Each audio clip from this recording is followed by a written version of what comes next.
So this year, my students and I worked on designing a memorial for the accused witches from the Salem Witch Trials from the North Andover area. One of the big parts of this class is something called a Civic action project. The kids have to take on a project where they are actually working in their community, whichever community they choose, to take some sort of action to bring about improvement, to bring about change, to recognize that their voices matter. See, in North Andover, we did have a place in the Salem Witch Trials, but they're called the Salem Witch Trials because that's where the county courthouse was. But here in Andover, we had 45 people jailed under accusations for witchcraft, far more than Salem did.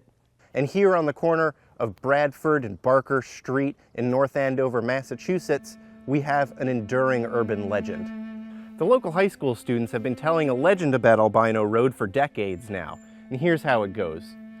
Back in 1692, around the same time as the witch trials were occurring, a family, not the Barkers, but some tenants of the Barkers themselves, had 2 children, twins, who were born albino.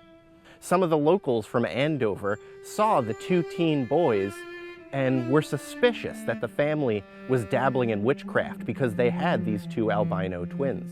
And the story goes that the townspeople, with their reverend, came here to where the family's house was and burned them out of it, burnt down their house, attacked the family, and in the midst of that, people were killed. Either the boys had drowned in the pond, or the boys were killed by the fire with their parents in the house. And now all of the high school students say that when you walk here on Albino Road at night, that you can see the red eyes and the dashing white blotches of those albino teenagers as they run across the road.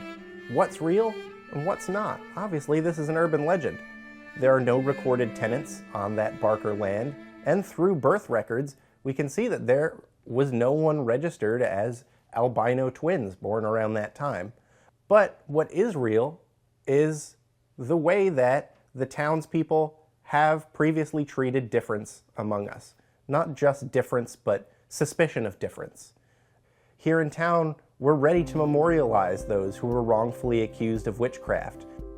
We did the background research on the witch trials, and then we actually had a real architect give us some ideas on how to move forward with design, what kind of things to think about.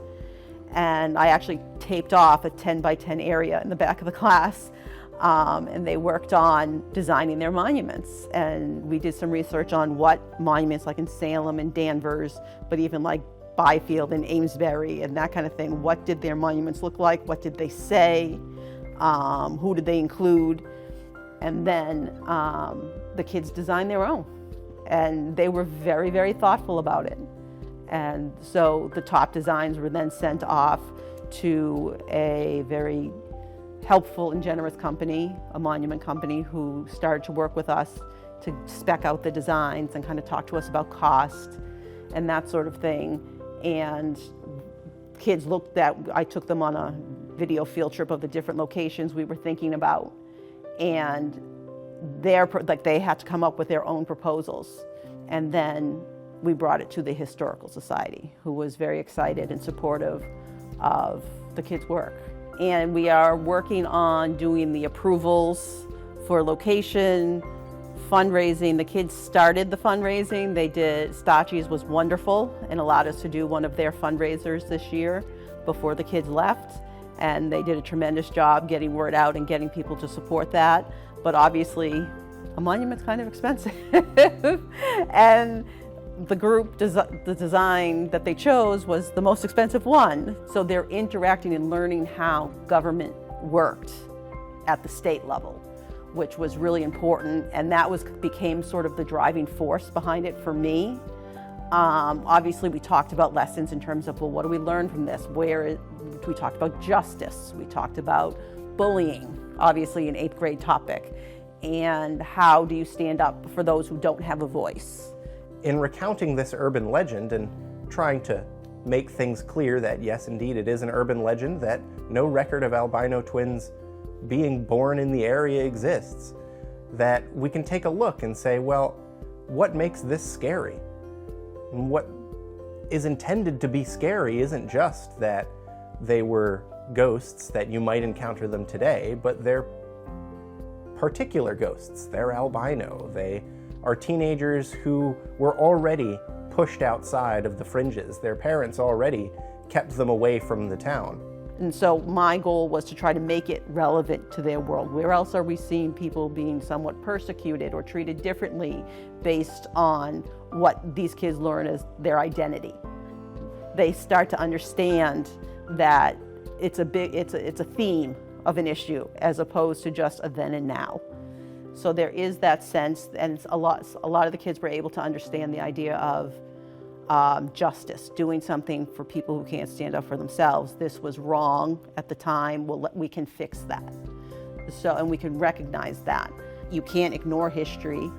It may not be how we want it to look, but we have to learn from it. We have to accept it as it was. I was trying to get them to understand, like with this monument, like you could be bringing your grandkids to this and saying, we did this in 8th grade. You know, so it's their legacy, it's their connection to the town, and that is really important to me. But obviously also it's the bigger lessons. Yes, obviously this is a way of teaching kids how to interact, whether it's local, state, or federal government, how you interact with government, how you use your voice when something matters to you, when you feel like you have a cause that you need to take up. How do you approach it? What kinds of things do you need to do to get something done?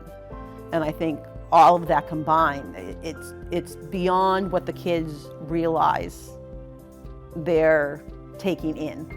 Keep your eyes and ears open for fundraising in the fall, or reach out actually to me through the school email or the Historical Society. We're all involved.